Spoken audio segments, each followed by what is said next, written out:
What is up, guys? HalluNASTY here. Today I am joined by the usual host slash co-host of the Miners Power Rankings, Horus. So Horus was not here last week. I was joined by Darth Vader, but he's back. This time he will be doing Power Rankings.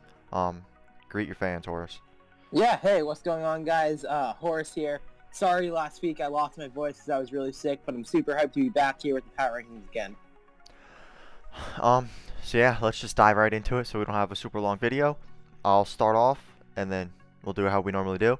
Yeah. So at 16, I have Cloud. Last week I also had 16, so again he's at 16. So Golem and Licky Tongue have been brought to all three of his games. I also fairly certain he's the only 0-3 team as well, and I think that's all that needs to be said about Cloud to justify his positioning. Where do you have Cloud? Yeah, so I also have Cloud at number 16. I mean, first of all, yeah, he's the only 0-3 team. He's also, instead of the staples of, like, Megalopony and Excadrill and stuff becoming staples of his team, instead it's been, like, Lickitung and Golem, who are, like, the two staples, which really isn't something I wanted to see from his draft. And then also, like, just looking at this week, he exploded turn 1 with the Golem, which is really something I didn't want to see because I thought Golem had a decent matchup in this game, and really getting rid of it turn 1 wasn't good for him. I do like how he played the end game, though, just trying to scratch a little bit of differential back in, and he played that end game as well as someone could have, who kind of messed up the beginning portion. So we're starting to see some signs of improvement for Cloud, but still not enough to bring him up from 16. Okay. So at number 15, I have John W. So dancing around the Kyurem with the Rotom lost him his rocks. I don't know why he just kept Kyurem and a couple of King Draco.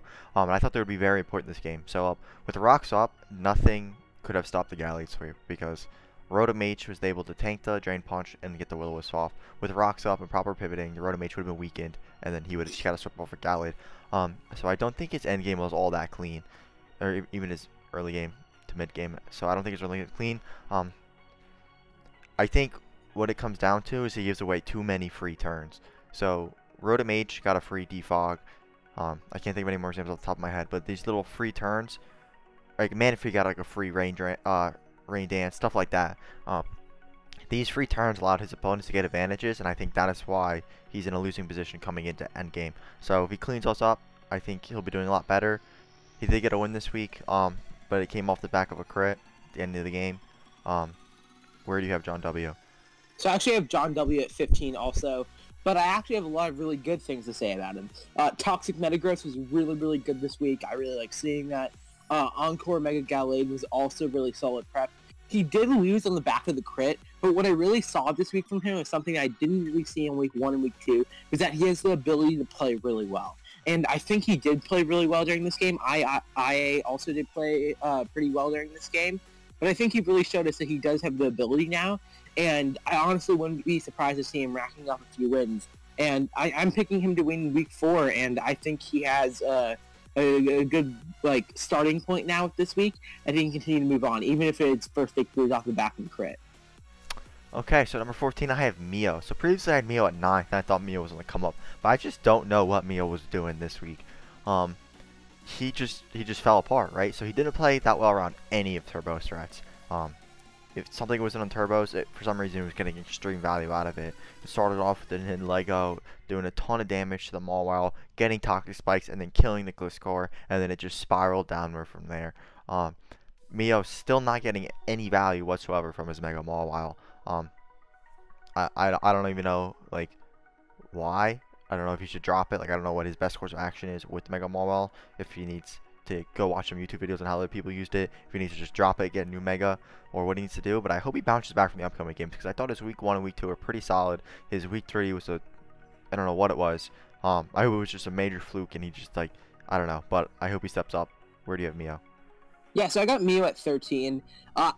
My bottom 4 kind of all fit into one bracket. It's a little bit spoiler. Jake is number 14 for me. And those bottom 4, I think the real problem with those bottom 4 was that they really haven't had a solid game yet. But the reason that I put Mio on top of all those is because I think when looking at the other three haven't had really strong game yet, but Mio had a okay week 1 and week 2 game. So that's the reason I put him higher than that. This week, I don't think there's much to say. He just didn't do that well this week. Endeavor Keldeo was a fun bring. I thought he did pretty well with that. But then again, he was facing the #1 ranked team, and he did have a fairly okay showing in week 1 for week 2. Especially keep in mind the fact that I felt his draft was really weak at the beginning of the season. Again, I think he should do something to really sort out that Mega Mawwow thing. Again, maybe watch how other people use Mega Mawwow. Maybe even go through and drop a Mega. So I think that might be also a really good action here. I think that based on the fact that he lost to the #1 ranked team and he played okay in week 1 and week 2, I felt he's still better than some of the other teams. Okay, so at number 3, I have Carney. So there was 3 turns where Carney did not click Giga Drain against the Zygarde, and those turns were pretty crucial in my opinion. If he only clicked it 2 more times, the sub on Zygarde would have been broken, and just Shadow Sneak Poison Touch from Muckalola just may have been enough to take out the Zygarde. I'm not really sure the stats, but let's just say it was. Besides the ending, I thought it was pretty clean. Like, he was definitely in a position to win. But when you're playing with low tier mons, right? You're playing with the Miraculous, you're playing with the Volbeat, you have way less room for error, and I think getting subbed on by Elite Seed and then the 2 spiky shields were really costly for him. I think if maybe he just cut Giga Drain, he had a chance to win. So that's what I have to say about Carney. Where do you have Carney? Yeah, so I got Carney at 12. I don't know. It just feels like iffy prep from Carney this week. I don't know if these were all the right brings. Illumis, Maractus, I don't know if those 2 were really the right brings in this game. He does really have a team that he brought this week that was pretty Zygarde weak, and I felt like he was opening himself up to that. And that's really just what ended up happening in this game. And I think we saw Carney in week 1 be able to set up really well with the Salamence and claim a win. And I think we saw Keegan do this back to him now, where he used his own dragon, in this case Zygarde, to go ahead and beat Carney. So I think this is probably the first game of the season for me where I see Carney really not playing that well. Even though he did potentially have the game back at the end, I don't think that really justifies how he's playing early in the game. I think it was a very iffy game, very iffy prep for Carney. But I think he can definitely bring it back from this. I don't think he's at a point of no return right now. So do you think Zygarde's still bad? I would like to retract all statements that I've said previously. No, I don't know. I don't think Zygarde's a GOAT in the format like some people think, but I mean Zygarde's not trash. I'll give that to Keegan. Okay, so at number 12 I have Uzi. So switching out from Lando T was I think the bane of his existence, right? Honestly, if he didn't switch out, he probably lost anyway with the Rune Eclipse and Trick Room stuff. But if he managed to click Psychic, I don't know, maybe get a crit, maybe even not get a crit, and it killed Lando, I think it would have been a way closer game. He had a way better chance. His prep just did not feel that good this week, right? Watching the game, especially with the way it came out, so this is going to be in hindsight and just the knowledgeable of the 6v6. It didn't really feel like he had a win con in a way to win this game. So now he's 1-2. His prep's not feeling that good. He needs to step it up in the prep stage. So if he wants to go on the grind and make playoffs at this point, I think that's just what he's got to do. That's just a course of action. What are your thoughts on Uzi and how he's been playing and prepping? So for Uzi, I just have 5 words written down in my notes. Was read like a book. Zedden just completely manhandled him this week. And that was really a sad thing to see, because I feel like Uzi's been playing really well in the last few weeks.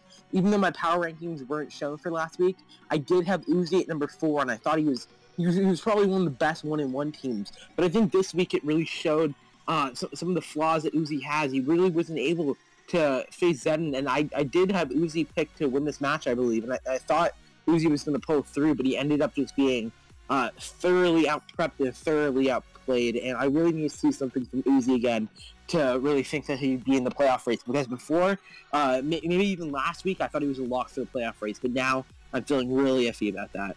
And you had him at 12 also? I had him at 10. You had him at 10. Okay. So number 11, I have Tone. So Tone played a very solid game, in my opinion, right? He went with Mew, which is all he had to do. So what more can you ask for, right? This is definitely Tone's first decisive victory, but I'm not actually sure where to place Tone yet. He played Illusion close. He beat Cloud, and I don't remember who he lost to week 1. He lost week 1, right? I think so. Yeah, he lost week 1 to the Yon Mega Sweep. So Keegan. At this point, I have him at 11. I think he's shown more than the bottom tier than to be bottom tier, but he has not shown enough yet to be top tier. So Tone's definitely going to be interesting shaping up into the coming weeks. I definitely think there's a chance he makes playoffs, but if he doesn't, I won't be like surprised like he got upset by like 100,000 people. I'm still undecided about where I'm placing Tone. What do you think about Tone? Yeah, so actually I have Tone at 11 too. It's a lot of the same reasons. I feel like he's better than those bottom teams right now, which he really proved this week by playing really solid game against Cloud. But I don't think he's good enough to be in that top tier now, even though he might have a better record than some of those teams. Just for like general notes on, Mew has played really well throughout the game. Super Fang was a great build, and building it with Bulk was also really nice.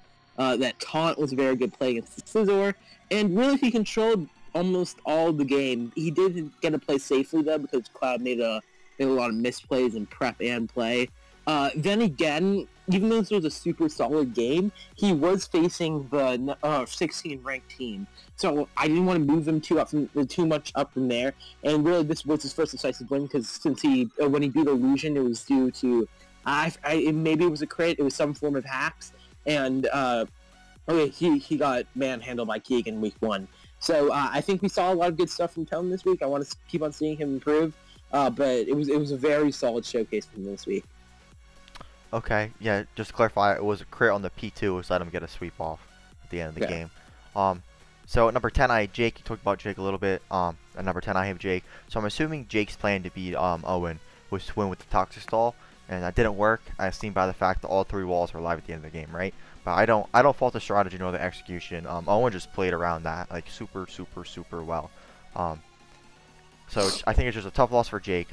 Doesn't mean like Jake's bad, Jake's out of the playoffs or anything. But he'll just have to bounce back from this. On 4, what can you do? Just really good play by Owen. I think he can still pull it together and beat these other teams enough to clinch playoffs. I don't think he's far away from the playoff race at all, and I wouldn't count him out. And I don't fault him too much for losing against Owens, who's been playing super well, super aggressively these past few weeks. So where do you want to talk more about your Jake at, what was it, 13? Yeah, I have Jake at 14. 14. So, I mean, he did a good job with his prep, like bringing that like Toxic stuff, because Toxic did do really well against his opponent's team. I'm really confused by how he played Gyarados during the game, because like Gyarados, I think, was obviously his win con throughout that game, and then he goes ahead and he like sacks it pretty early in the game, which was really weird for me. And I feel like he really underprepped the wall for Owen's wall core, which he did bring up at the end of the game, so he is aware of that. And I think this brings me back to my previous point, where I don't feel like Jake has really had a decisive win this whole league and throughout this whole season, and the people above him have. Like, as I said, I have that bottom 4 like layer, which is Mio, Jake, John, and Cloud. And I feel like Jake just really hasn't had a solid win yet. And yes, he beat Turk in week 1, and Turk has proven to be a really good player right now, but that was a really close game. Week 2, he lost to Mio, which is one of the bottom teams right now, and then week 3 he got kind of destroyed by Owen. So I do still see him making playoffs, and I do still see him making a solid run in the season.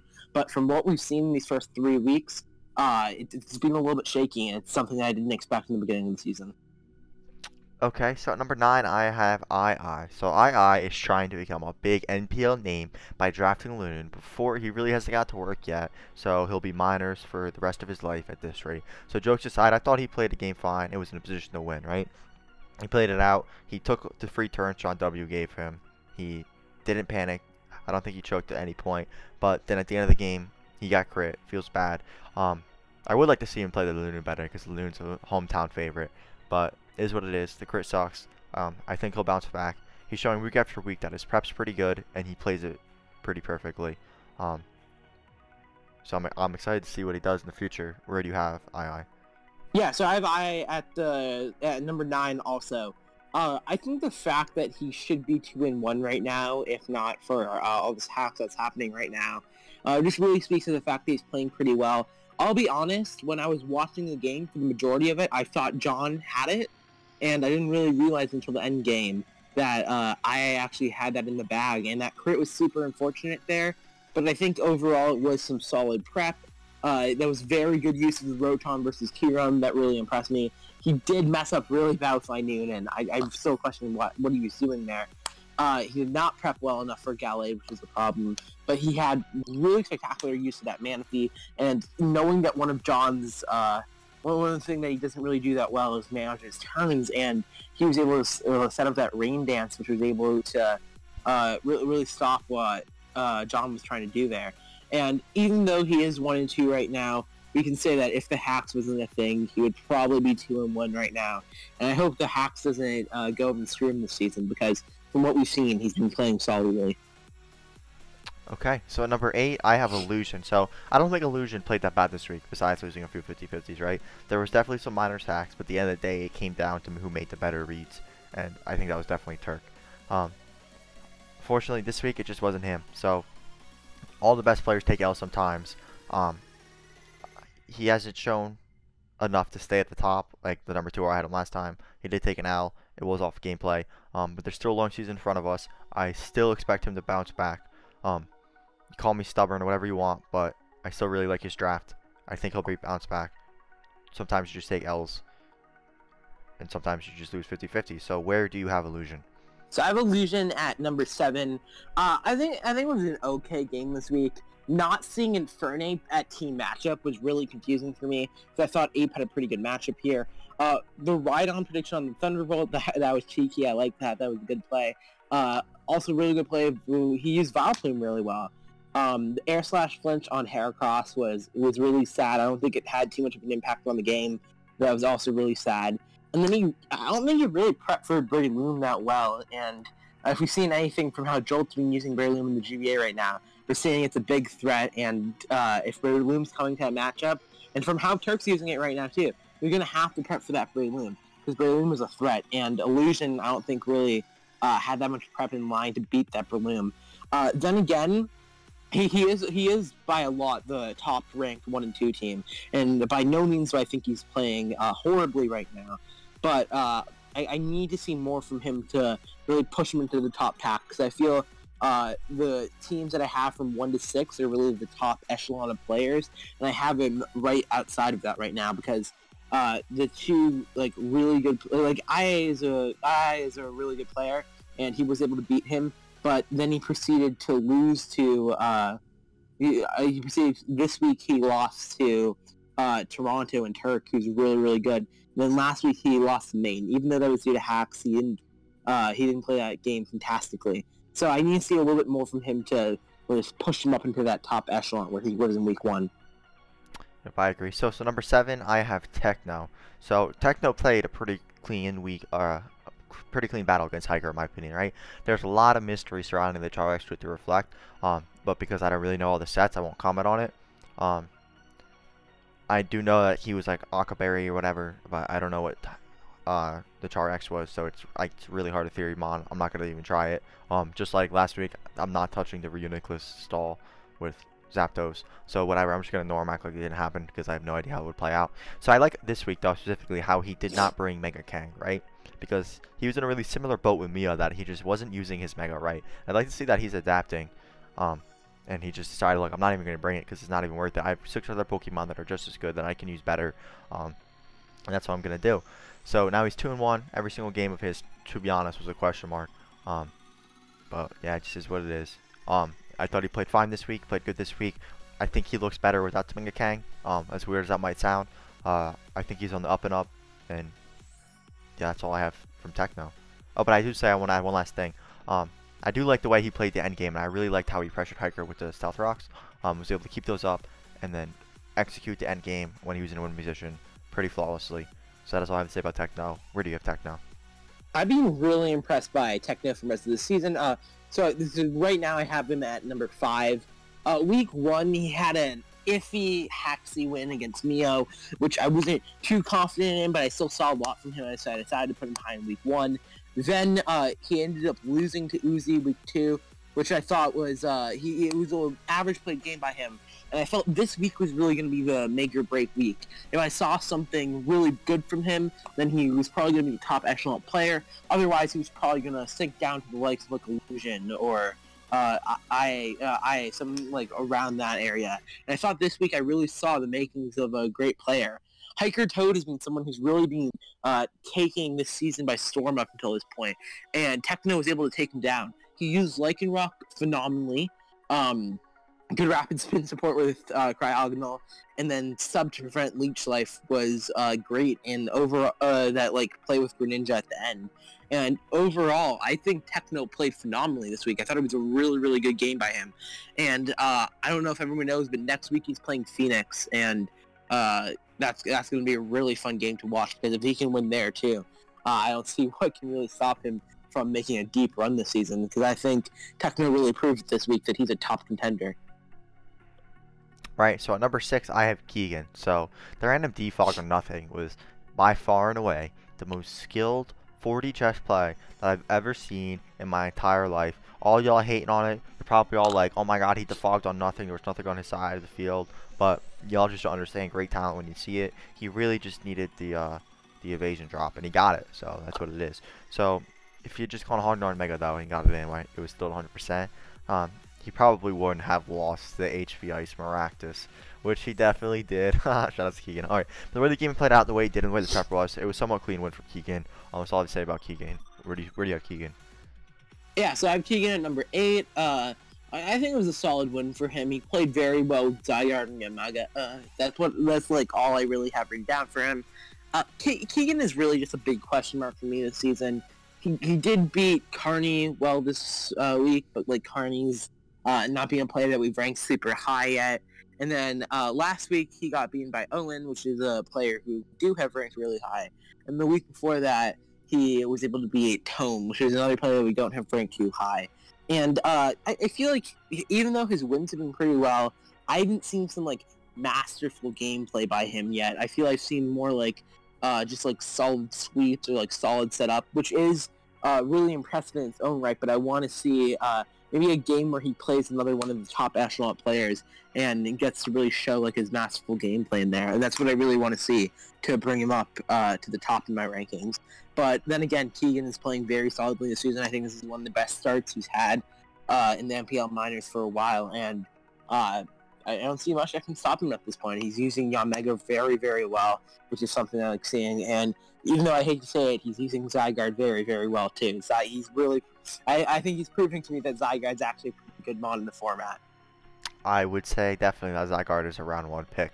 So at number 5, I have Hiker Toad. So getting the crit on Char X sucks for cards, I said when I was talking about Techno. But in my opinion, the biggest question mark I have around Tech or Hiker was, and against the game against Techno, where was his Stealth Rock removal? Where was his removal, right? If I recall correctly, the fog does remove your own screens, and if it does, then the Starmie Hype Train will be too strong, and no one could possibly stop it at that point. But I don't think it does. Anyway, so all his Pokemon were very hard pressed when trying to deal with switching, while eating attacks, and then the wear and tear of Stealth Rocks like really showed, right?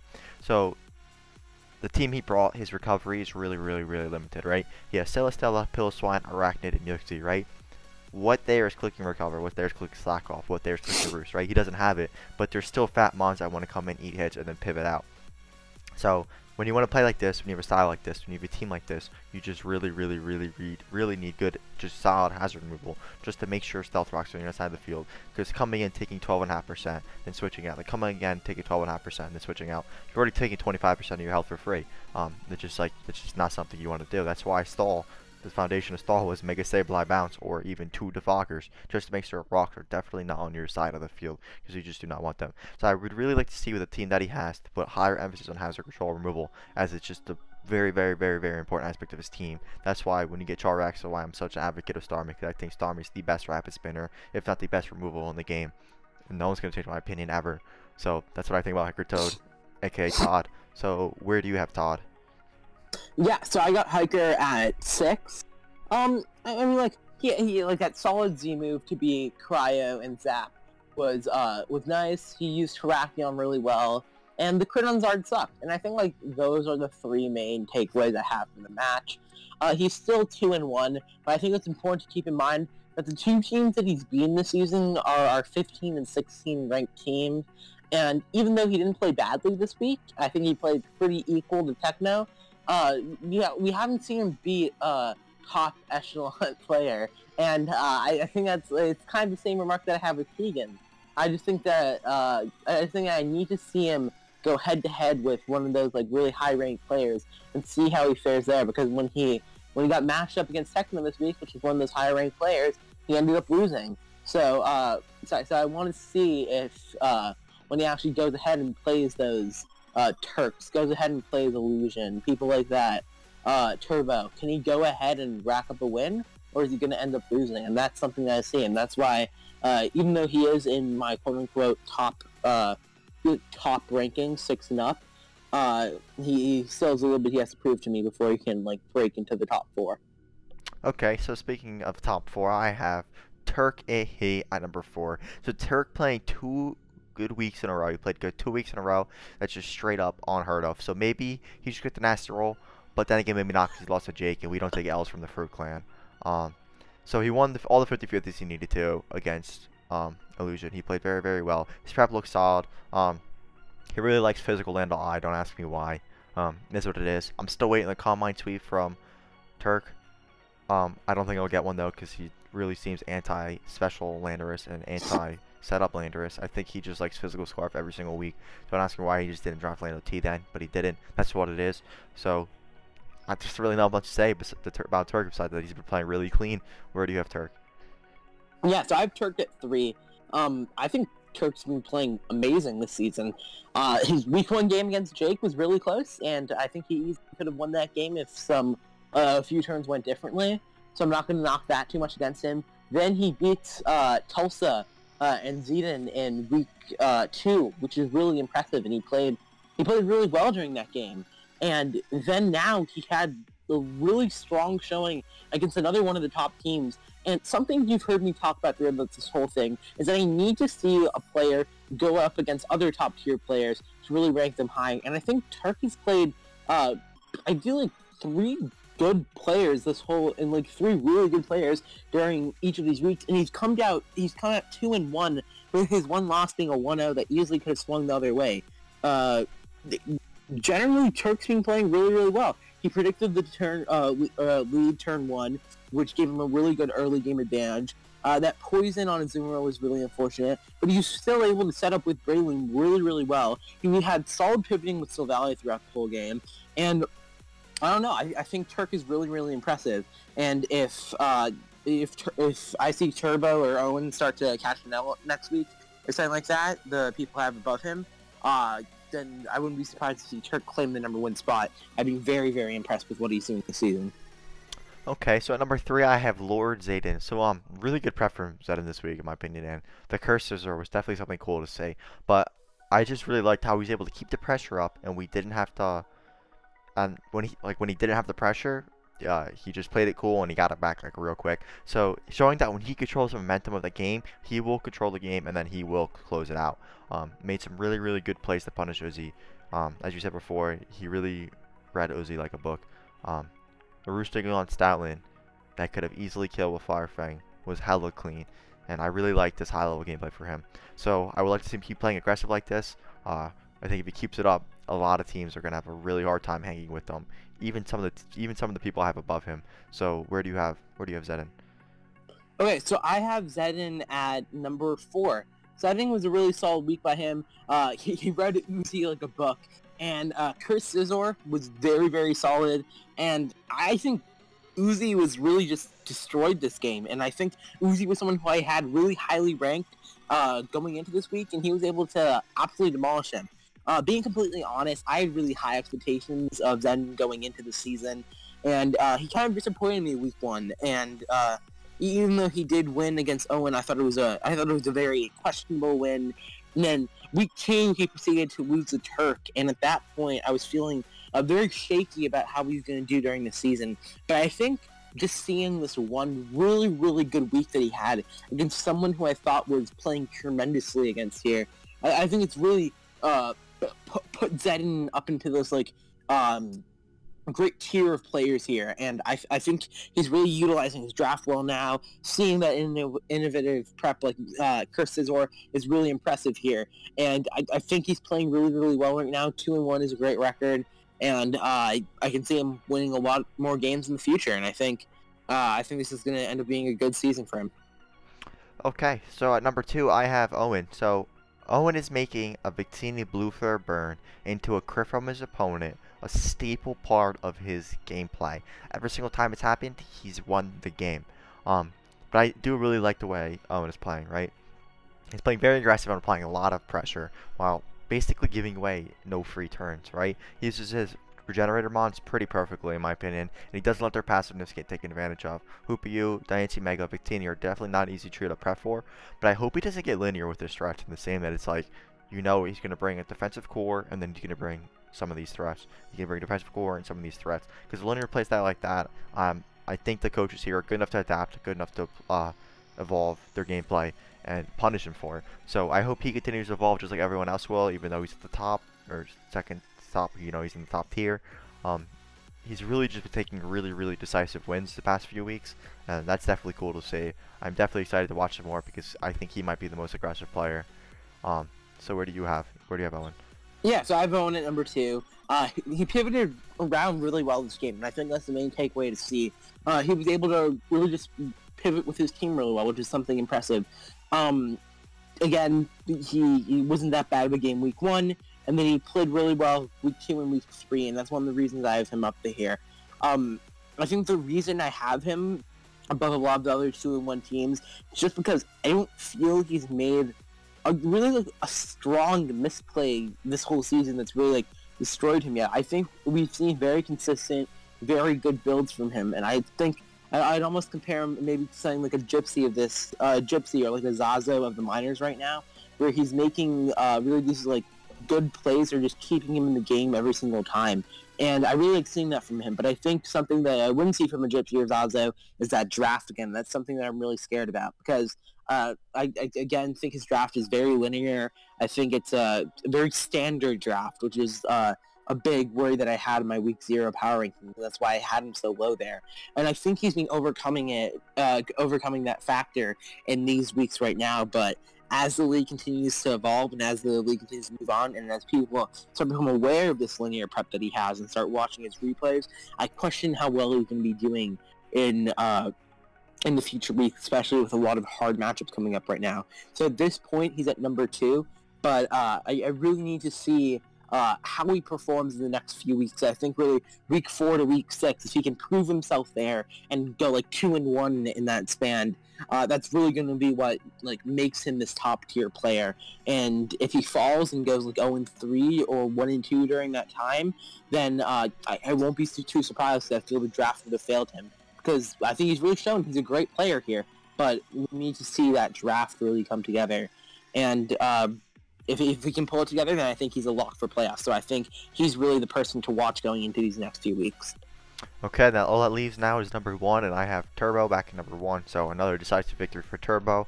There's really no reason for me to drop him down from first. The Road to Steel sweep was kind of neat to see, but if we're being honest, I hope I never see it again. So where do you have Turbo? I have Turbo number 1 again. Looks like my prediction from week 0 that he's gonna go, or week 1 that he's gonna go 10-0 might come true now. All I have written in my notes is God. I think he played amazingly this week. Really decisive win for him. Read Meal like a book. He had a really decisive win in week 2 also, and a really decisive win in week 1 also. I think Turbo's really just been an amazing player this whole season, and I don't think I've seen anything bad from him yet. And he is playing Techno next week, which is going to be a very interesting match. And I think that's really going to be the match to watch here, because if he can beat Techno, I think he really secures that spot. Then I think no one's going to be able to really knock him down there, because he was able to take on this really one of the top tier players and beat him. Then I think Turbo's really going to show that no one stands a chance here. But if Techno's able to beat him, we'll see that Turbo is beatable. And I think that's really going to be the match to watch. But overall, from everything I've seen from Turbo this season, I really don't see any reason to lower him. Okay, so do you have any final comments, thoughts, anything you want to share? I just want to remind everyone, watch out for Owen in the next few weeks. I think that's going to be something really cool to see. Week 4 to 6, see what's happening with him there. Turk is someone to really watch out for. And I think the idea here is everyone here is still in the playoff picture. everyone's still fighting for a playoff spot, and this minors whole like everyone here is an amazing player, and every game is just a game to watch, and these power rankings are gonna be fluctuating, so just make sure to watch all the games, okay? Yeah, definitely keep in mind, guys, these power rankings are just our opinions, where we think the players will find. This is by no means like a hard rankings or a standing or anything like that. Yeah. So make sure you check out all the coaches' videos. And just a quick announcement, we have released an application if you want to join the NPL analyst team, the National Pokeball League analyst team. I'm going to try to put that link in the description. Yeah, definitely apply, guys. It would be great to have you on the team. Just keep the application down below or in our NPL fan server. I bet someone can PM that to you. And yeah, we would love to have you on the team. Just you just have to apply, and then some people high up would get back to you soon. Yes, we will. So I'm gonna be critiquing all your applications very harshly. So make sure it's perfect. That is all. Thank you guys for joining us for the week 3 of the NPL Season 5 Minors power rankings. We hope to see you all next week. Later.